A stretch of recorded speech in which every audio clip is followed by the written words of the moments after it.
now, get ready to smile again with radio's home folks, Vic and Sade, written by Paul Reimer. Sir, the noonday meal has been over only a few minutes as we enter the small house halfway up in the next block now. And here in the kitchen we find Mr. and Mrs. Victor Gook lingering at the table and chatting idly about this, that, and the other thing. The master of the menage is leaning back in his chair and saying lazily, For 15 cents, I wouldn't go over to Acne Stuffer's basement this afternoon. What would you do instead? I'd take off my shoes and stockings and dance barefooted in the backyard. I'd make goo-goo eyes at Miss Fraser's Scum and throw little kisses at Miss Fraser's Harris. Scums are in Peoria today. Fraser's Scums are always in Peoria. Seems like it. Why don't they go live in Peoria? They might do that. Yeah? She's dropped numerous little hints lately. She said to Miss Husher one day last week out in the alley, Miss Husher, she said, I'm going to row a little boat where the Wabash River flows. Wabash River flows? It could mean they're planning to move away. To Peoria? Mm-hmm. I don't get the connection. Well, they got a river in Peoria. Well, they haven't got the Wabash River in Peoria. Oh, well, Ish, I don't care. I'm only telling you what Miss Husher told me. Hello, Sadie, honey. Oh, my stars. Hello, Uncle Fletcher. In the kitchen, Marley? Yes, come on out. Greetings, Uncle Fletcher. Afternoon, Vic, honey. Glorious day. I believe this weather's... Keep your seats. Don't nobody get up. Sadie, honey, sit still. Well, I'm sitting still. I'm not getting up. I'm keeping my seat. You people appreciate, of course, that it is not my habit, custom, or usage to bust in at meal times. I have always been very particular about that point. I do not bust in... Not at all, Uncle Fletcher. Happy to have you. Bust in again tomorrow. Bust in every day. Sit down, Uncle Fletcher. I hadn't quite finished what I started to say. You were going to apologize for busting in on us. Forget it. Sadie, honey, give Uncle Fletcher a piece of pie. Would you like a piece of pie, Uncle Fletcher? It's apple. Russell and Vic enjoyed it fine. How about a little smidgen? There's plenty. I have already eat, Sadie. I'm very much obliged, and I thank you just the same, but I have already eat. Well, eat some more. Man only lives once. What's life anyway but a piece of pie or its equivalent? You may recall that Vic, I have a full afternoon mapped out for myself. I expect to be on the run from now until it gets dark this evening. I relish skulking around and gassing as much as the next chap, but there are times when matters of a more urgent nature. I know. The frivolous, and the flippant. Do I have your attention? Yeah, sure, you bet. I have your attention, are they, Vic? You have my complete attention. I started to say when I walked in the kitchen here that I believed you people knew it was not my habit, custom, or usage to interfere, intrude, or in any way ameliorate the consequences of the various... We know what you mean, Uncle Fletcher. You mean... I'm telling you what I mean. Yes, you mean... I mean that even though it is not my habit, custom, or usage to bust in on people at mealtimes, still occasions crop up where it is imperative to impersonate such an action. Oh, yeah, sure. Uh-huh. I told you I could tell you what I meant. You told it well. You told it real well. Words are the tools of speech, Sadie, honey. Uh-huh. Yes. A man has to have words at his command if he's going to express himself clear. Sure. How did I say that again? Well, hey, I got to get over to Acne Stuffer's directly. I believe I said like this. I said, even though it is not my habit, custom, or usage to bust in on people at mealtimes, still occasions crop up to where it is imperative to impersonate such an action. Yes, that's exactly what you said. Well, I'm going over to Ike's. I can't fit away any more time. Still, Vic, honey. Okay. This matter concerns you as much as it does Sadie. Hot dogs. The reason I busted into your home so unceremoniously at this sacred hour... That's mighty good. It's mighty good. That is good. Words, they're the tools of speech. They sure are. It's a back. Oh, thank you. Go ahead, Uncle Fletcher.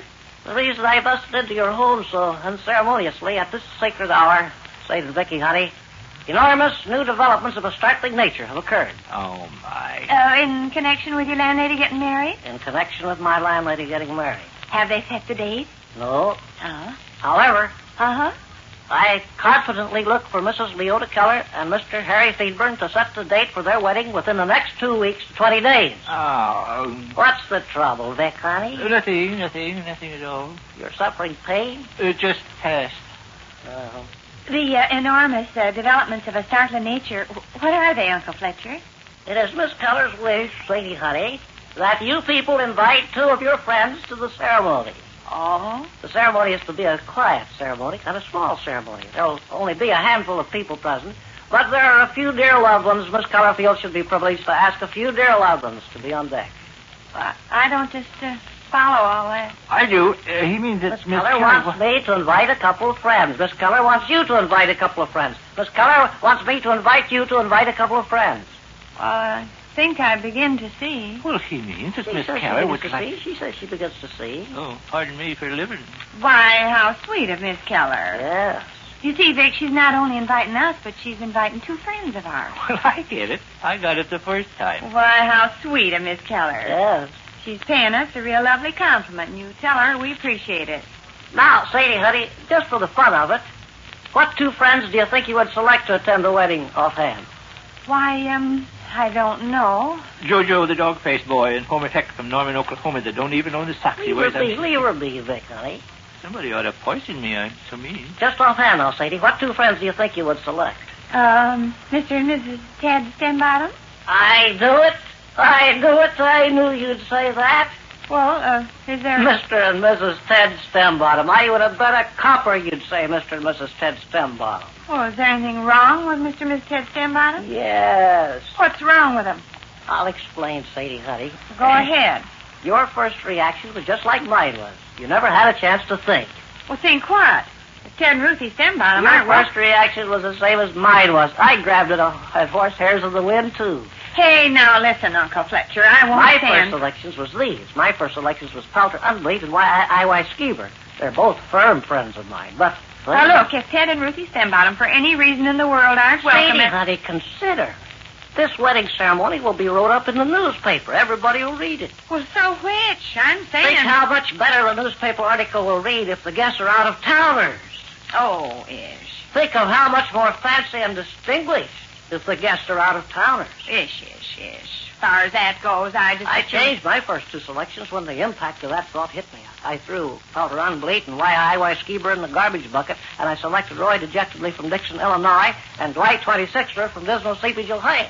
Well, Uncle Fletcher, I never knew you had foolish ideas like that. What on earth difference does it make? Miss Keller benefits by it. Miss Keller benefits by it. How? I told you how. Looks better in the newspaper. Oh, my. No, I knew as soon as you'd thought about it the minute you'd agree. I'm not agreeing. She'll agree, Vic, honey, once she's given it some consideration. Do you have somebody to propose for our guest in place of Ted and Ruthie? Yes, Vic, I do. I have on numerous occasions heard you refer to a Mr. H.K. Fleeber of Grovelman, South Carolina. Oh. And Grovelman, South Carolina, I believe, is often referred to as the geographical center of the United States. H.K. Fleeber refers to it that way. Fine. Yes. Another friend of yours I've heard you refer to, Vic, honey, is a Mr. Virgil Steech of Sick River Junction. Yes. And Sick River Junction is often called the home of the Missouri State Home for the Tall. Right. I ask you now, wouldn't them names sound great? Among the guests at the ceremony were Mr. H.K. Fleeber of Grovelman, South Carolina, the geographical center of the United States, and Mr. Virgil Steech of Sick River Junction, the home of the Missouri State Home for the Tall. Say, boy, mighty fancy stuff. Mighty fancy stuff, huh, see? Oh, yes, mighty fancy stuff. But listen, Uncle Fletcher, let me tell you this. It'll be Mr. and Mrs. Ted Stenbottom we invite to Miss Keller's wedding, or it'll be nobody. You haven't considered the matter sufficiently. Oh, yes, I have. She hasn't considered the matter sufficiently. No. She'll agree. Give her a little time to think. Sure. She'll agree. Give her a little time to think. Oh, you just watch me.